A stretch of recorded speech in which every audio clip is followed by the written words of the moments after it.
அல்லவோ அனுதின ஜீவியத்தில். ஆத்துமமே முழு உள்ளமே உன் அற்புத தேவனையே ஸ்தோத்திரே. பொங்கிடுதே என் உள்ளத்திலே வீரத்தின் பெருவெள்ளமே. ஹல்லேலூயா. பொங்கிடுதே என் உள்ளத்திலே வீரத்தின் பெருவெள்ளமே. கருணையா இதுவரை கைவிடாமலே கண்மணி போல் எம்மை காத்தாரே. கவலைகள் போக்கி கண்ணீர் துடைத்தார் கருத்துடன் பாடி. எல்லாரும் சேர்ந்து பாடுங்க. ஆத்துமமே முழு உள்ளமே உன் அற்புத தேவனையே ஸ்தோத்திரே. பொங்கிடுதே என் உள்ளத்திலே வீரத்தின் பெருவெள்ளமே. ஹல்லேலூயா. பொங்கிடுதே என் உள்ளத்திலே வீரத்தின் பெருவெள்ளமே. படகில படுத்து உறங்கினாலும் நடுவுயில் அடித்து கவிழ்த்தாலும் கடலையும் காற்றையும் அமர்த்தியம்மை காத்தாதே. அல்லேலூயா. ஆத்துமமே முழு உள்ளமே உன் அற்புத தேவனையே ஸ்தோத்திரே. பொங்கிடுதே என் உள்ளத்திலே வீரத்தின் பெருவெள்ளமே. ஹல்லேலூயா. பொங்கிடுதே என் உள்ளத்திலே வீரத்தின் பெருவெள்ளமே. யோர்தானை கடந்தோம் அவன் பெயர்த்தால், எரிகோவை தகர்ந்தோம் அவன் துதியால். இயேசுவின் நாமத்தில் ஜெயம் எடுத்து என்றென்றுமாய் வாழ்வோம். ஆமென். ஆத்துமமே முழு உள்ளமே உன் அற்புத தேவனையே ஸ்தோத்திரே. பொங்கிடுதே என் உள்ளத்திலே வீரத்தின் பெருவெள்ளமே. ஹல்லேலூயா. பொங்கிடுதே என் உள்ளத்திலே. ஆமென். பரிசுத்தவான்களின் பாடுகள் எல்லாம் அதிசீக்கிரத்தில் முடிகிறது. விழிப்புடன் கூடி தரித்திருப்போம், விரைந்தவர் வந்திடுவார். ஆத்துமமே முழு உள்ளமே உன் அற்புத தேவனையே ஸ்தோத்திரே. பொங்கிடுதே என் உள்ளத்திலே வீரத்தின் பெருவெள்ளமே. ஹல்லேலூயா. பொங்கிடுதே என் உள்ளத்திலே வீரத்தின் பெருவெள்ளமே. ஆண்டவரும் இரட்சகருமாகிய இயேசுவின் நாமத்தினாலே இந்த நிகழ்ச்சியை பார்த்து கொண்டிருக்கிற உங்கள் அனைவரையும் வாழ்த்தி வரவேற்பதில் மிகுந்த மகிழ்ச்சி அடைகிறேன். கர்த்தர் தாமே உங்களை ஆசீர்வதிப்பாராக. இந்த நாளிலும் கர்த்தருடைய வார்த்தையாகிய வசனத்துக்கு நம்முடைய கவனத்தை திருப்புவோம். யோவான் 10வது அதிகாரத்தில் 7 முதல் 11 வசனங்களை நம்முடைய செய்திக்கு ஆதாரமாக இந்த நாளில் வாசிக்கிறேன். ஆதலால் இயேசு மறுபடியும் அவர்களை நோக்கி, நானே ஆடுகளுக்கு வாசல் என்று மெய்யாகவே மெய்யாகவே உங்களுக்கு சொல்லுகிறேன். எனக்கு முன்னே வந்தவர்கள் எல்லாரும் கள்ளரும் கொள்ளைக்காரருமாய் இருக்கிறார்கள். ஆடுகள் அவர்களுக்கு செவி கொடுக்கவில்லை. நானே வாசல். என் வழியாய் ஒருவன் உட்பிரவேசித்தால் அவன் ரட்சிக்கப்படுவான். அவன் உள்ளும் புறம்பும் சென்று மேய்ச்சலை கண்டடைவான். திருடன் திருடவும் கொல்லவும் அழிக்கும் வருகிறானே அன்றி வேறொன்றுக்கும் வரான். நானோ அவைகளுக்கு ஜீவன் உண்டாயிருக்கவும் அதை பரிபூர்ணப்படவும் வந்தேன். நானே நல்ல மேய்ப்பன். நல்ல மேய்ப்பன் தன் ஆடுகளுக்காக தன் ஜீவனை கொடுக்கிறான். அன்பான தேவ ஜனங்களே, இதை பார்த்து கொண்டிருக்கிற அன்பான ஹல்லேலூயா சகோதர சகோதரிகளே, இந்த நாளிலும் ஆண்டவர் இயேசு தேவகுமாரன் இந்த உலகத்தில் அவர் வந்த பொழுது நம்மை போல ஒரு சாதாரண மனிதனாக வந்தார். தம்மை வெவ்வேறு விதத்தில் வெளிப்படுத்தினார் ஜனங்களுக்கு. ஒரு ஆடுகளுக்கு நல்ல மேய்ப்பனாக இந்த அதிகாரம் முழுவதிலும் தன்னை வெளிப்படுத்துகிறதை நீங்கள் பார்க்கலாம். அது மாத்திரமல்ல, ஹல்லேலூயா, நம்முடைய ஆசீர்வாதத்துக்கு அவர்தான் உட்பிரவேசிக்கிற வாசலாக தேவனால் ஏற்படுத்தப்பட்டிருக்கிறார். இந்த 10வது அதிகாரத்தில் பார்க்கும் பொழுது ஹல்லேலூயா, நானே ஆடுகளுக்கு வாசல் என்று சொல்லுகிறார். இன்றைக்கி ஒரு மனுஷன் ஒரு ஆசீர்வாதத்தை பெற்றுக்கொள்ள வேண்டுமென்றால் ஆண்டவர் இயேசுவின் மூலமாக தான் அதை பெற்றுக்கொள்ள முடியும் என்கிற கருத்தை இதனால் உங்கள் மத்தியில், அந்த சத்தியத்தை உங்கள் மத்தியில் போதிக்க இந்த நாளில் வந்திருக்கிறேன். யோவான் 10வது அதிகாரத்தில் முதல்லிருந்தே நீங்கள் பார்க்கும் பொழுது முதல் 2 வசனங்களை வாசித்தால் அங்கே இப்படியாக இயேசு கிறிஸ்து சொல்லுகிறதை நீங்கள் பார்க்கலாம். மெய்யாகவே மெய்யாகவே நான் உங்களுக்கு சொல்லுகிறேன், ஆட்டு தொழுவத்துக்குள் வாசல் வழியாய் பிரவேசியாமல் வேறு வழியாய் ஏறுகிறவன் கள்ளனும் கொள்ளைக்காரனுமாயிருக்கிறான். வாசல் வழியாய் பிரவேசிக்கிறவனோ ஆடுகளின் மெய்ப்பனாக இருக்கிறான் என்று சொல்லப்பட்டுகிறது. இன்றைக்கி பாருங்கள், அந்த நாட்களில் தம்முடைய வசனத்தை கேட்டுக்கொண்டிருந்த ஜனங்களுக்கு இயேசு கிறிஸ்து நிறைய ஒப்பனைகள் மூலியமாக சத்தியத்தை போதித்தார். அவளுக்கு நல்ல பழக்கம் வாய்ந்த ஒரு காரியம் என்னென்னு பார்த்தீங்கன்னா, ஆடுகள், மந்தை, மெய்ப்பர்கள், அவங்களுடைய பழக்க வழக்கங்கள், ஆடுகளுடைய நிலைமை பற்றி சொன்னால் நல்லா புரிந்து கொள்வாங்க. அதனால தான் பைபிளில் நீங்கள் பார்க்கும்போது பல இடங்களில் மனிதர்களாகிய நம்மை தேவன் ஆடுகளுக்கு ஒப்பிட்டு நமக்கு நல்ல மெய்ப்பனாக அவர் இருக்கிறதை தேவனாகிய கடவுள் நமக்கு வெளிப்படுத்துகிறார். இயேசுவும் அதை தான் இங்கே சொல்லுகிறார். ஆட்டு தொழுவத்துக்குள் வாசல் வழியாய் உட்பிரவேசியாமல் வேறு வழியாய் பிரவேசிக்கிறவன். இன்றைக்கி பார்க்கும் பொழுது ஒரு வீடு இருக்குது, நம்ம வீட்டுக்குள்ளே நியாயமாய் நம்ம வீட்டுக்குள்ளே வர்றவங்க யாராக இருந்தாலும் எப்படி வருவாங்க? கதவு வழியாக தானே வருவாங்க. ஆனால் திருட்டுத்தனம் பண்ணுறவங்க, நம்மை கொள்ளடிக்க விரும்புகிறவங்க, நம்மகிட்ட இருந்து பிடுங்கிக் கொள்ள விரும்புகிறவங்க மூடப்பட்ட கதவுனாலும் ஜன்னலை உடைச்சிட்டு உள்ளே வருவாங்க. அதுதான் இங்கே சொல்லுகிறார். இன்றைக்கி பாருங்கள், ஒரு மனுஷன் அல்லேலூயா ஆண்டவர் இயேசுவின் மூலியமாக மாத்திரமே கர்த்தருடைய ஊழியத்தை செய்ய முடியும் என்பதை இந்த அதிகாரத்தில் சொல்லுகிறார். ஆண்டவர் இயேசு மூலமாக வராத ஆசீர்வாதம், கர்த்தருடைய வசனத்தை இன்றைக்கி போதிக்கிறேன் பாருங்கள். இன்றைக்கி உங்கள் மத்தியில் வந்து பேசிக்கிட்டு இருக்கிற நான் எல்லாவற்றையும் ஆண்டவர் இயேசு நமக்காக என்ன செய்திருக்கிறார், அவர் மூலியமாய் வருகிற ஆசீர்வாதங்கள் என்ன, இதை தான் இன்றைக்கி முக்கியப்படுத்தி பேசிக்கொண்டிருக்கிறேன். ஏனென்றால் அவர் இல்லாமல் வேறு வழி இல்லை. அல்லேலூயா. அவரே வழியும் சத்தியமும் ஜீவனுமாய் இருக்கிறார். அவரே நல்ல மெய்ப்பனாய் இருக்கிறார். அவரே ஜீவ அப்பமாய் இருக்கிறார். அல்லேலூயா. அவரே இரட்சகராய் இருக்கிறார். அவருடைய பெயரால் மாத்திரம்தான் எல்லா ஆசீர்வாதங்கள் உண்டு. இன்றைக்கி என்னுடைய செய்தியின் தலைப்பு, ஆண்டவர் இயேசு ஆசீர்வாதத்தின் வாசல், Jesus the door of blessing. இன்றைக்கி பார்க்கும் பொழுது உங்கள் வாழ்க்கையில் எல்லா ஆசீர்வாதங்கள் இயேசுவின் மூலியமாய் மாத்திரமே நமக்கு வந்து சேர முடியும் என்பதில் வேதம் தெளிவாக இருக்கிறது. அதனால தான் வசனத்தை தெளிவாக போதிக்கிறோம். இன்றைக்கி உங்கள் மத்தியில் பேசும்பொழுது, இன்றைக்கு மாத்திரமில்லை, ஒவ்வொரு முறை கர்த்தருடைய வசனத்தை போதிக்கும் பொழுது ஹோலி பைபிள், கர்த்தருடைய வார்த்தை அதுக்கு என்ன ஆதாரம் கொடுக்கிறது, சொல்லுகிற ஒவ்வொரு கருத்துக்கும் என்பதை பார்த்து அதை மாத்திரம் சொல்லுவது தான் நமக்கு அழகு, ஆசீர்வாதம். இன்றைக்கும் பார்க்கும் பொழுது இயேசு மூலியமாக வராமல் இன்றைக்கி நிறைய இடங்களில் பார்க்கும் பொழுது கவர்ச்சிகரமான போதனைகள் அதிகமாக விளங்கி கொண்டிருக்கிறது. நமக்கு இன்றைக்கி இந்த உலகத்துக்கு நம்பிக்கை இருக்குன்றால், நமக்கு ஒரு எதிர்காலத்துக்கு ஒரு நம்பிக்கை இருக்குன்றால் ஒரே ஒரு காரணம், 2000 ஆண்டுகளுக்கு முன்பாக என் ஆண்டவர் இயேசு சிலுவையில் மரித்தார், நம்முடைய பாவத்துக்காக தன்னுடைய இரத்தத்தை சிந்தினார், தன் ஜீவனையை கொடுத்தார், உச்சந்தரை உள்ளங்கால் வரைக்கும் காயப்பட்டார், நம்முடைய சாபங்களை அவர் தன் மீது ஏற்றுக்கொண்டு சுமந்தார். இன்றைக்கு அவர் பாடுபட்டது நிமித்தமாக, இன்றைக்கு அவர் சிந்தின இரத்தத்தின் நிமித்தமாக இன்றைக்கு நமக்கு பாவ மன்னிப்பு சம்பாதிக்கப்பட்டிருக்கிறது. மரித்தார், 3ஆம் நாளில் உயிரோடு கூட எழுந்தார். அவர் மரணத்தை ஜெயித்து உயிரோடு எழுந்ததின் நிமித்தமாக ஹல்லேலூயா எதிர்கால நம்பிக்கை இருக்குது, பரலோகம் செல்வோம் என்கிற நம்பிக்கை இருக்கிறது. வேதம் தெளிவாக சொல்லுகிறது. முக்கியமான கருத்து என்னவென்றால், அவருடைய நாமத்தினாலே அன்றி மனுஷருக்குள் பாவ மன்னிப்பாகிய ரட்சிப்பை பெற்றுக்கொள்வதற்கு வேறு வழியே இல்லை.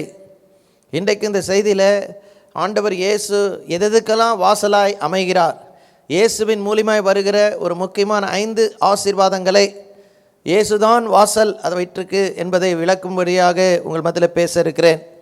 முதல் ஆசீர்வாதம் நீங்கள் பார்க்கும் பொழுது இந்த யோவான் 10வது அதிகாரத்தில் 9வது வசனத்தை நீங்கள் பார்க்கும் பொழுது, நானே வாசல், அதிலே நீங்கள் புரிந்து கொள்ள வேண்டும். நானும் வாசல், இல்லை நான் வாசல். இன்னும் நிறைய வாசல் இருக்குது. நிறைய பேர் யோசிச்சுக்கிட்டு இருக்கிறாங்க, நிறைய வாசல்கள் இருக்குது, எது வேணால் உள்ள பிரவேசி நம்ம வீட்டுக்குள்ளே போயிடலான்னு நினைக்கிறாங்க. ஆனால் ஆண்டவர் தெளிவாக சொல்கிறாரு, நானே வாசல், ஐ ஆம் த டோர். என் வழியாய் ஒருவன் உட்பிரவேசித்தால் அவன் என்ன செய்யப்படுவான்? ரட்சிக்கப்படுவான். நானே வாசல், என் வழியாய் ஒருவன் உட்பிரவேசித்தால் அவன் ரட்சிக்கப்படுவான்னா காப்பாற்றப்படுவான். இன்றைக்கி பாருங்கள், ரட்சிப்புக்கு காப்பாற்றப்படுவதற்கு இயேசுதான் வழி. பாவத்திலிருந்து, சாபத்திலிருந்து, அநியாயத்திலிருந்து, அடிமைத்தனத்திலிருந்து, விட முடியாத கெட்ட பழக்கங்கள், துர்க்குணத்திலிருந்து, நம்பிக்கையற்ற நிலைமையிலிருந்து, பிசாசின் ஆளுகையிலிருந்து, அலக்களிப்பிலிருந்து, உங்கள் குடும்பத்தை வேதனைப்படுத்தி கொண்டு வாழ்க்கையை வேதனைப்படுத்தி பொல்லாத பிசாசு அவனுடைய தந்திரங்கள், அசுத்தாவின் கிரியைகள்.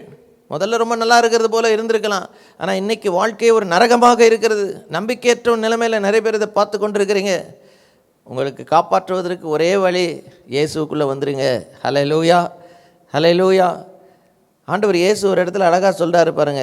மத்தேயு எழுதின சுவிசேஷ புஸ்தகம் 23வது அதிகாரம் 37வது வசனத்தை நீங்கள் எடுத்து வாசிக்கும் பொழுது அவருடைய போதனையின் கடைசி பகுதியில் சொல்லுகிறார், எருசலேமே எருசலேமே, தீர்க்கதரிசிகளை கொலை செய்து உன்னிடத்தில் அனுப்பப்பட்டவர்களை கல்லறிகிறவளே, கோழி தன் குஞ்சுகளை தன் சிறகுகளுக்கு கீழே கூட்டி சேர்த்து கொள்ளும் வண்ணமாக நான் எத்தனை தரமோ உன் பிள்ளைகளை கூட்டி சேர்த்து கொள்ள மனதாயிருந்தேன், உங்களுக்கோ மனதில்லாமல் போயிடுச்சு. நமக்கு பிரச்சனை என்னென்னா, நமக்கு தெரியுது, ஆனால் உள்ளே வர்றதுக்கு விருப்பம் இல்லை, தயக்கம் இல்லை.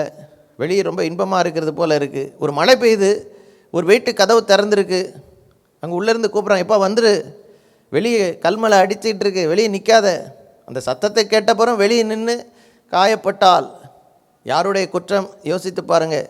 இன்றைக்கி இயேசுவை விட்டு வெளியே இருக்கிறதுனால தான் உங்கள் வாழ்க்கையில் இவ்வளோ பிரச்சனைகள் இருக்குது என்பதை இன்றைக்கி நல்லா புரிந்து கொள்ளுங்க. நானே வாசல், ஒருவன் எனக்குள் பிரவேசித்தால். உள்ளே வந்த பிறகு வெளியே இருக்கிற காரியங்களை விடணும். முதல்ல வெளியே இருக்கிற அசுத்தங்கள், அநியாயங்கள், அக்கிரமங்கள், துர்க்குணங்கள், எல்லா ஒழுக்கக்கேடுகள் இதெல்லாத்தையும் விலக்கிட்டு உள்ளே வந்துட்டா காப்பாற்றப்படுவீர்கள்.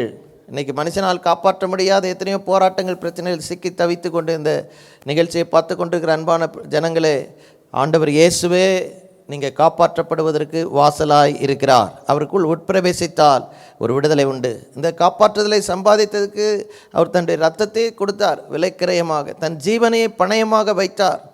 பொல்லாத பிசாசை ஜெயித்து அவன் கையில் இருக்கிற அதிகாரத்தை உரிந்து கொண்டு இன்றைக்கும் வானத்திலும் பூமியிலும் சகல அதிகாரம் படைத்தவராயிருக்கிறார். தமது மூலமாய் தேவனிடத்தில் சேர்கிறவள். எபிரேயர் 7:25 நீங்கள் எடுத்து வாசிக்கும் பொழுது ரொம்ப அழகாக சொல்லப்பட்டிருக்கு. தமது மூலமாய் தேவனிடத்தில் சேர்கிறவளுக்கு ரட்சிப்பை கொடுக்கும்படியாக அவர் என்றென்றைக்கு வேண்டுதல் செய்து கொண்டிருக்கிறார். அல்லேலூயா. முற்றுமுடிய அவர்களை ரட்சிக்க வல்லவராயிருக்கிறான்னு அந்த வசனத்தில் அழகாக சொல்லப்பட்டிருக்கிறது. அவர் மூலமாக வந்தால் தான் இன்றைக்கி உங்களுக்கு விடுதலை, உங்களுக்கு காப்பாற்றுதல், உங்களுக்கு ஒரு நிம்மதி, உங்களுக்கு ஒரு சமாதானம். அல்லேலூயா. முடிவில் உங்களுக்காக ஜெபிக்க போகிறேன். ஆண்டவர்கிட்ட உங்கள் லைஃப் ஒப்பு கொடுங்க. நிச்சயமாகவே மாற்றப்படுவீர்கள், காப்பாற்றப்படுவீர்கள். அல்லேலூயா. ஆண்டவர் இயேசு ரெண்டாவது எதற்கு வாசலாக இருக்கிறார் என்று பார்த்தீங்கன்னா, முதல்ல ரட்சிப்புக்கு அவர் தான் வாசல். தொடர்ந்து அந்த யோவான் 10வது அதிகாரம் 9வது வசனத்தை நீங்கள் எடுத்து வாசிக்கும் பொழுது அங்கே இப்படியாய் சொல்லப்பட்டிருக்கிறது, நானே வாசல், ஒருவன் என் வழியாய் ஒருவன் உட்பிரவேசித்தால் அவன் ரட்சிக்கப்படுவான், அவன் உள்ளும் புறம்பும் சென்று மேய்ச்சலை கண்டடைவான். ஆடுகளுக்கு தேவை நல்ல ஆகாரம், தண்ணீர். அல்லேலூயா. ஆண்டவர் இயேசுகிட்ட உள்ளே வந்த பிறகு அவர் தேவைகளை சந்திக்கிற ஒரு தேவனாயிருக்கிறார், ஆசீர்வாதத்தின் தேவனாயிருக்கிறார். அல்லேலூயா. யாக்கோபின் புஸ்தகம் 1வது அதிகாரம் 17வது வசனம் தெளிவாக இப்படியாக சொல்லுகிறது, நன்மையான எந்த ஈவும் பூரணமான எந்த வரமும் பரத்திலிருந்து உண்டாகி, அல்லேலூயா, சோதிகளின் பிதாவின் இடத்திலிருந்து இறங்கி வருகிறது. அவரிடத்தில் யாதொரு மாறுதலும் யாதொரு வேற்றுமை நிழலும் இல்லை. உண்மையாக ஆண்டவரை பற்றி கொண்டவர்களுக்கு ஆண்டவர் அல்லேலூயா பிரச்சனை வராதுன்னு சொல்லலை, ஆனால் பிரச்சனை தீர்க்கிறவராக நான் உங்களோடு கூட இருக்கிறேன் என்று சொன்னார். 1 தீமோத்தேயு 6வது அதிகாரத்தில் 17வது வசனத்தை நீங்கள் எடுத்து வாசிக்கும் பொழுது அங்கே இப்படியாக சொல்லப்பட்டிருக்கிறது. நீங்கள் வாசிக்கலாம். 1 தீமோத்தேயு 6:17 இப்படியாக சொல்லுகிறது. 2வது பகுதி, நாம் அனுபவிப்பதற்கு சகலவித நன்மைகளையும் நமக்கு சம்பூர்ணமாக கொடுக்கிற ஜீவனுள்ள தேவன்.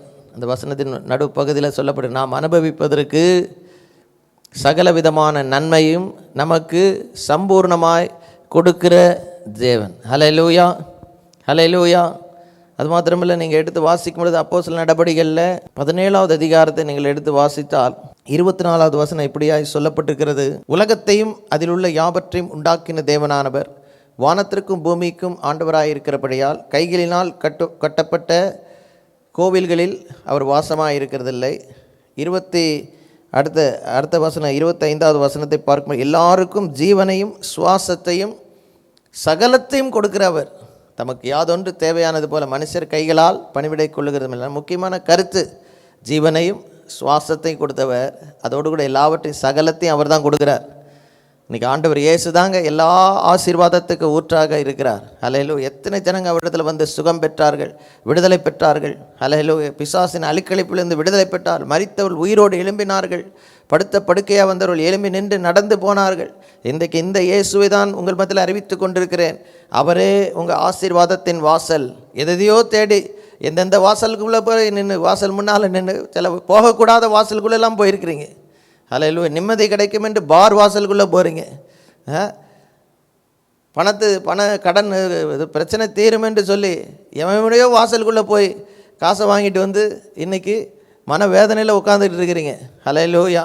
போகக்கூடாத சில ஒழுங்கீனமான வாசல்களுக்குள்ளே கூட ஒரு சிலர் பிரவேசித்திருக்கிறீங்க இன்றைக்கி. அதனால தான் இன்றைக்கி குடும்பத்தில் நிம்மதி இல்லை.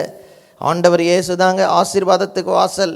ஒருவன் என் வழியாய் உள்ளே வந்தால் அவன் உள்ளும் புறம்பும் சென்று மேய்ச்சலை கண்டடைவான் என்று சொல்லுகிறார். அமைதியான வாழ்க்கை. உலகத்தில் எத்தனையோ போராட்டங்கள். இந்த இயேசுவிடத்தில் ஒரு நாள் வந்தேன், என் வாழ்க்கையை ஆண்டவர்கிட்ட ஒப்பு கொடுத்தேன். இந்த நாள்லேருந்து ஹல்லேலூயா பல பிரச்சனைகள் இருக்குது. ஆனால் அதன் மத்தியில் ஆண்டவர் இயேசு என்னோடு கூட இந்த எந்த சேதமின்றி காத்து நடத்தி வருகிறார்.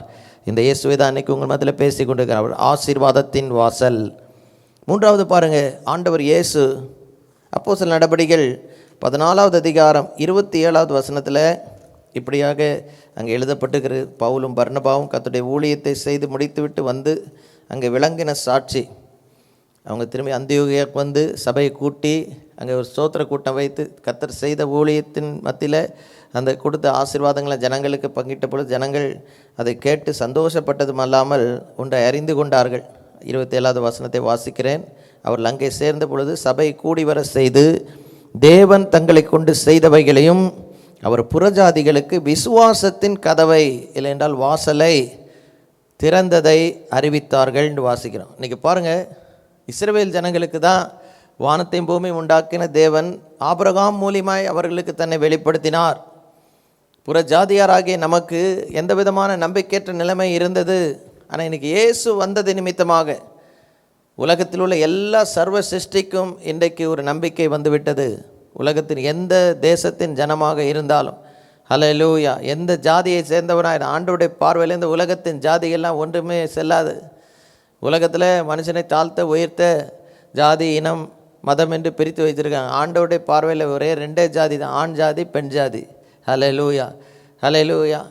இந்த நிலைமையில் ஹல்லேலூயா நம்பிக்கையற்றவர்களாகிய நமக்கு ஆண்டவர் இயேசு கிறிஸ்து ஒரு நம்பிக்கையின் வாசலாக ஒரு விசுவாசத்தின் வாசலாக இன்றைக்கு அமைகிறார். ஹல்லேலூயா. அவர் மேலே நம்பிக்கை வைத்து அவர் மேலே விசுவாசம் வைத்து அவரை ஏற்றுக்கொள்கிற எத்தனை பேர்களால் தேவனுடைய பிள்ளைகளாகிற அதிகாரத்தை கொடுக்கிறார். ரோமர் 5வது அதிகாரத்தில் 1வது வசனத்தை நீங்கள் எடுத்து வாசிக்கும் அங்கே இப்படியாக சொல்லப்பட்டிருக்கிறது. இவ்விதமாக நாம் விசுவாசத்தினாலே நீதிமான்கள் ஆக்கப்பட்டிருக்கிறபடியால் நம்முடைய கர்த்தராகிய இயேசு கிறிஸ்து மூலமாய் தேவனிடத்தில் சமாதானம் பெற்றிருக்கிறோம் என்று சொல்லப்பட்டிருக்கிறது. ஆண்டவர் இயேசு மேலே வைக்கிற விசுவாசம் தான் இன்றைக்கி எல்லா ஆசீர்வாதத்தை திறந்து கொடுக்கிறது. ஹல்லேலூயா. அந்த விசுவாசம் அவர் மேலே வைக்கிற நம்பிக்கை நமக்கு ஒரு ஆசீர்வாதத்தின் வாசலை திறக்கிறது. தேவனோடு ஒப்புரவாக்குதல், தேவனோடு சமாதானமாகிறதல். ஹல்லேலூயா. தேவனுடைய பிள்ளைகளாகிற பாக்கியம், தேவனுடைய வீட்டுக்குள் வருகிற பாக்கியம், இதெல்லாத்துக்கும் ஆண்டவர் ஒரு விசுவாசத்தின் வாசலாக புறஜாதிகளுக்கு விசுவாசத்தின் வாசலில் சொல்லப்பட்டிருப்பார். உலகத்தில் இருக்கிற எந்த தேச ஜனமாக இருந்தாலும் ஆண்டவர் இயேசுவின் நாமத்தை தொழுது கொண்டு அவரை நோக்கி பார்க்கும் பொழுது காப்பாற்றப்படுகிறான். ஒரு விசுவாசத்தின் வாசல் இயேசு. ரட்சிப்பின் வாசல், ஆசீர்வாதத்தின் வாசல், விசுவாசத்தின் வாசல். நான்காவதாக சங்கீதம் 118வது அதிகாரம் 19-20 வசனங்களை எடுத்து வாசிக்கும் பொழுது அங்கே ஒரு காரியம் அழகாக சொல்லப்பட்டிருக்கிறது. சங்கீதம் 118வது அதிகாரம் 19-20 வசனங்கள். நீதியின் வாசல்களை திறவுங்கள், நான் அவைகளுக்குள் பிரவேசித்து கர்த்தரை துதிப்பேன். கர்த்தரின் வாசல் இதுவே, நீதிமான்கள் இதற்குள் பிரவேசிப்பார்கள். நியாயமான நீதியான வாழ்க்கைக்கு இயேசுதாங்க வாசல். உலகமே இன்றைக்கி அநியாயத்தில் இருக்குது. என்ன வேணால் செய்யலாம். முரட்டுத்தனமாக பேசிட்டா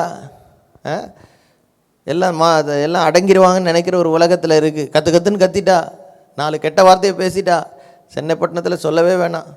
வாய் திறந்து பேசுகிற வார்த்தை மற்றவெல்லாம் அடங்கி அமைதியாக போயிடுறான். அநியாயத்தின் உச்சக்கட்டத்தில் இன்றைக்கி உலகம் காணப்படுகிறது.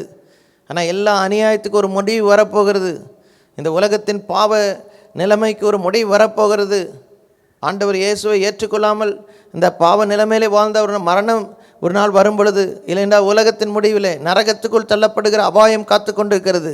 ஆண்டவர் இயேசுக்குள்ளே வரும் பொழுது ஹல்லேலூயா அவர் நீதியின் நிலைமைக்கு, நியாயத்தின் வாழ்க்கைக்கு கர்த்தர் நம்ம வழியை திறக்கிறார். ஹல்லேலூயா. நம்ம வாசித்தோம் அல்லவா, விசுவாசத்தினாலே அவர் மூலமாய் நம்ம நீதிமான்கள் ஆக்கப்படுகிறோம். நம்ம பாவம் மன்னிக்கப்பட்டு வாழ்க்கையில் ஒரு புதிய ஆரம்பம் கொடுத்து, இன்றைக்கி பாருங்கள், சர்ச்சுக்குள்ளே வந்து எப்படியோ வந்த ஜனங்கள், அல்லேலூயா, உண்மையாக ஆண்டவர் இயேசுடன் தங்கள் வாழ்க்கையை ஒப்பு கொடுத்தவங்கெல்லாம் வாழ்க்கையில் ஒரு மாற்றத்தை பார்க்கிறார்கள். சும்மா ஏனோதானான் உள்ளே வந்து பழைய வாழ்க்கை வாழ்ந்துக்கிட்டு இருந்தால் எந்த மாற்றமும் எங்கேயும் வராது. ஆனால் சபைக்குள்ளே வந்து உண்மையாக இயேசுவை ஏற்றுக்கொண்டு அவருடைய வசனத்துக்கு கீழ்ப்படிந்து வாழ்ந்தால் நம்முடைய வாழ்க்கை ஒரு நீதியின் வாழ்க்கையாக இருக்குது. நீதியான வாழ்க்கைக்கு கர்த்தர் இயேசுதான் வாசல். இங்கே வாசித்த வசனத்தின்படியே நீதியின் வாசல்களை திறவுங்கள். மனுஷன் நினைக்கிறான் நியாயமாக வாழணும், பரிசுத்தமாக வாழணும், ஆனால் நிறைய நேரம் முடிய மாட்டேங்கி. ஏன்?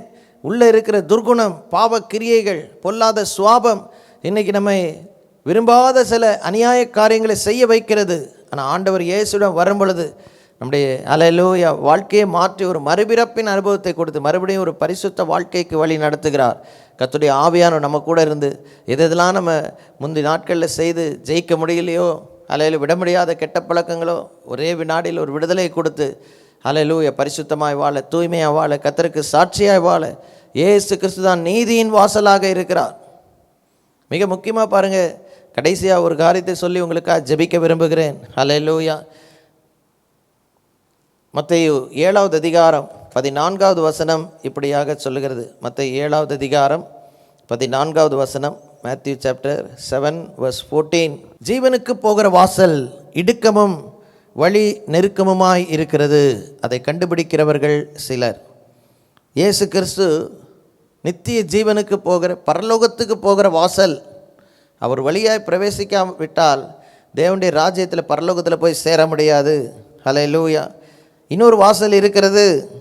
13வது வசனம் மத்தேயு 7:13 வாசிக்கும் பொழுது, இடுக்கமான வாசல் வழியாக உட்பிரவேசியுங்கள், கேட்டுக்கு போகிற வாசல் விரிவும் வழி விசாலமுமாய் இருக்கிறது, அதன் வழியாய் பிரவேசிக்கிறவர்கள் அநேகர் என்று சொல்லப்பட்டிருக்கு.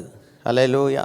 இந்த உலகத்தில் அநியாயத்துக்கு அக்கிரமத்துக்கு நிறைய ஜனங்க எழும்பி ஓடுறாங்க. சிற்றின்ப மயக்கத்தில், ஆபாச இச்சைகளில், அசுத்தங்களுக்கு பின்னால் சினிமா மோகம், போதை வஸ்துகள் மோகம், மதுபான வெறி, இன்னும் செய்யத்தகாத ஒழுங்கீனமான காரியங்கள் பின்னால் போகிறதுக்கு 1000 லட்சக்கணக்கான ஜனங்க ஓடிக்கிட்டு இருக்கு. ஆனால் முடிவு நித்திய அழிவாகிய மரணம். ஆனால் இன்றைக்கி ஆண்டவர் இயேசுவிட்ட வரும் பொழுது பரலோகத்துக்கு போகிற, ஜீவனுக்கு போகிற வாசல். அந்த பாதையில் அநேக கஷ்டங்கள் உலகத்தில் இருக்கும்போது வரதான் செய்கிறது. அநேக சோதனைகள், போராட்டங்கள், நம்ம போய் சேர வேண்டிய இடத்துலேருந்து நம்மை அதில் விலக்கி விடுவதற்காக பல காரியங்கள் வந்து கொண்டிருக்கிறது. ஆனால் நிச்சயமாக நான் சொல்கிறேன், ஆண்டவர் இயேசுவை பற்றி வந்த ஒருவரும் ஹல்லேலூயா ஒரு நாளும் அவர் கைவிட மாட்டார். இந்த கடினமான பாதையில் ஹல்லேலூயா ஆண்டவர் தெளிவாக சொல்லியிருக்கார், நான் உன்னை விட்டு விலகுவதும் இல்லை, உன்னை கைவிடுவதும் இல்லை, இதோ உலகத்தின் முடிவர் இந்த சகல நாட்களில் நான் உங்களோடு கூட இருக்கிறேன் என்று சொல்லியிருக்கிறார். மலைகள் விலகினாலும் பர்வதங்கள் நிலை பெயர்ந்தாலும் என் கிருபை உன்னை விட்டு விலகாமலும் என்னுடைய சமாதானத்தின் உடன்படிக்கை உன்னை விட்டு நிலை பெறாமலும் இருக்கும் என்று சொன்ன ஆண்டவர் இயேசுவின் பிரசன்னம் நம்மோடு கூட இருக்கிறது. அவரை பற்றி கொண்ட யாவருக்கும் அவர் போதுமானவராக இருக்கிறார். அந்த செய்தியை கேட்டுக்கொண்டிருக்கிற நேரத்தில் ஹல்லேலூயா இப்படி சொல்கிறீங்களே, ஆண்டவர் இயேசுதான் வாசல், இத்தனை காரியங்களுக்கு, ரட்சிப்பின் வாசல், ஆசீர்வாதத்தின் வாசல், விசுவாசத்தின் வாசல், நீதியின் வாசல், நித்திய ஜீவனுக்கு செல்லுகிற வாசல் என்று. இப்போ நான் என்ன செய்யணும்னு கேட்டிங்கன்னா, இருக்கிற இடத்துல கண்களை மூடி ஆண்டவர் இயேசுவை நோக்கி பார்க்கறதும் இல்லாமல் ஆண்டவர் இயேசு உள்ளே வந்துடுங்க, அவருடைய அன்புக்குள்ளே வந்துடுங்க. இன்னும் உலகத்தில் ஓடிக்கிட்டே இருக்குது உங்கள் வாழ்க்கையில். ஹல்லேலூயா எத்தனை முறை கேட்டும் இன்னும் மனம் திரும்பாமல் சுற்றிக்கிட்டு இருக்கு. ஒருவேளை நீங்கள் நினைக்கிற ரெகுலராக சர்ச்சுக்கு போகிற ஆளாக கூட இருக்கலாம், ஆனால் வாழ்க்கையில் மாற்றம் இல்லை. உங்களுக்கு இருக்கிற அடுத்த வாழ்க்கை யாருக்கு தெரியாத நினச்சிக்கிட்டு இருக்கிறீங்க. ஆனால் ஆண்டவர் எல்லாவற்றையும் அறிந்தவராக இருக்கிறார். இன்றைக்கும் உள்ளே வருவதற்கு வாசல் திறந்திருக்கிறது. ஹல்லேலூயா ஹல்லேலூயா. கர்த்தரால் ஆசீர்வதிக்கப்பட்டவனே நீ உள்ளே வாரும் ஹல்லேலூயா என்று சொல்லி அழைக்கிறார். வருத்தப்பட்டு பாரம் சுமக்கிறவர்களே நீங்கள் எல்லாரும் என்னிடத்தில் வாருங்கள் என்று சொல்லி அன்போடு அழைக்கிறார். இன்றைக்கு ஒரு அழைப்பின் சத்தத்தை கேட்டு உள்ளே வருவீங்களா? உங்கள் வாழ்க்கையை ஆண்டவர்கிட்ட ஒப்பு கொடுங்க. உங்கள் உள்ளத்தில் இயேசுக்கு இடம் கொடுங்க. இனிமேல் ஆண்டவருக்கு பிரியமாக நடக்க ஒப்பு கொடுங்க. இன்றைக்கி நீங்கள் கடந்து போய்கிட்டு இருக்கிற பிரச்சனை எவ்வளோ பெருசாக இருந்தாலும் அது இயேசுக்கு ஒரு அற்ப காரியம், மாற்றி தருவார். எத்தனை போராட்டங்கள், எத்தனை பிரச்சனைகள், எத்தனை அவமானங்கள், எத்தனை தடைகள் உங்கள் வாழ்க்கையை, உங்கள் குடும்பத்தை தாக்கி கொண்ட இயேசுவே என் உள்ளத்துக்குள்ளே வாரும், என் வாழ்க்கையை மாற்றும், நான் உமக்குள்ளே வந்துடுறேன், இந்த ஆசீர்வாதத்தின் வாசலுக்குள்ளே நானும் வர விரும்புகிறேன்னு சொல்லி ஆண்டவரை நோக்கி பாருங்கள். கர்த்தர் நிச்சயமாகவே ஒரு மாற்றத்தை கொடுப்பார். உங்களுக்காக ஜெபிக்கிறேன். நான் ஜெபிக்கும் பொழுதே கண்களை மூடி நீங்களும் ஜெபம், இயேசுவே என் பாவத்தை மன்னின்னு சொல்லுங்கள், என் உள்ளத்துக்குள் வாங்கன்னு சொல்லுங்கள், சத்தமாக சொல்லுங்கள், என் உள்ளத்துக்குள் வாரும், என் பாவங்களெல்லாம் மன்னியும், உம்முடைய இரத்தத்தினாலே என்னை கழுவி ஒரு புதிய ஆரம்பத்தை எனக்கு தார். என் எதிர்காலத்தை ஆசீர்வதியும். ஆவி, ஆத்மா, சரீரத்தை உம்முடைய கரத்தில் ஒப்பு கொடுக்கிறேன் இயேசுவின் நாமத்தில் பிதாவே, ஆமென். நான் உங்களுக்காக ஜெபிக்கிறேன். இந்த ஜெபத்தை செஞ்சுருப்பீங்கன்னா நிச்சயமாக ஆண்டவர் உங்களை தொட்டிருக்கிறார். ஹல்லேலூயா. நீங்கள் ஆண்டவருக்குள்ளே வந்துட்டீங்க. இனிமேல் ஆண்டவருடைய வசனத்தின்படி வாழுங்க. எந்த சர்ச்சுக்கும் போகாதவர்களாக இருப்பீங்கன்னா பக்கத்தில் இருக்க ஒரு ஆவிக்குரிய சபை, நல்ல சபையை கண்டுபிடித்து நல்ல ஒரு போதகிட்ட போய் அவருக்கு அடங்கி இருந்து ஹல்லேலூயாவுடைய சொற்களை கேட்டு வசனத்தின்படி வாழுங்க. ஹல்லேலூயா. பரலோகத்தில் ஒருவேளை நம்ம சேர்ந்து தேவனை ஆராதிக்கும் போது சந்திப்போம். ஹல்லேலூயா. கர்த்தர் உங்களை நிச்சயமாகவே ஆசீர்வதிப்பார். உங்களுக்காக ஜெபிக்கிறேன். அன்புள்ள பரலோக தகப்பனே, இந்த நாளிலும் இந்த செய்தியை கேட்டுக்கொண்டிருந்த ஆண்டவரே ஒவ்வொருவருக்காக ஜெபிக்கிறேன். அப்பா, அங்கங்கே வீடுகளில் இந்த வசனத்தை கேட்கும் பொழுதே நீரே ஆசீர்வாதத்தின் வாசல் என்கிற சத்தியத்தை அவர்கள் கேட்டு அறிந்து தங்கள் வாழ்க்கை இடத்துல ஒப்பு கொடுத்து ஆவி, ஆத்மா, சரீரத்தில் ஆண்டவரே உம்மாலே தொடப்பட்டு ஆசீர்வதிக்கப்பட்டு தேவநாம மகிமை கண்டு தங்கள் வாழ்க்கையை ஆண்டவரே ஹல்லேலூயா ஆசீர்வாதமாக்கி கொள்ள உதவி செய்யும். குடும்பங்களுக்கு விரோதமாய் போராடுகிற எல்லா வியாதி, நோய், பலவீனங்கள் இயேசுவின் நாமத்தில் கட்டப்படட்டும். இப்பொழுது பார்த்து கொண்டிருக்க நேரத்தில் சரீரத்தில் இயற்கைக்கு அப்பாற்பட்ட சுகம் உண்டாகட்டும்.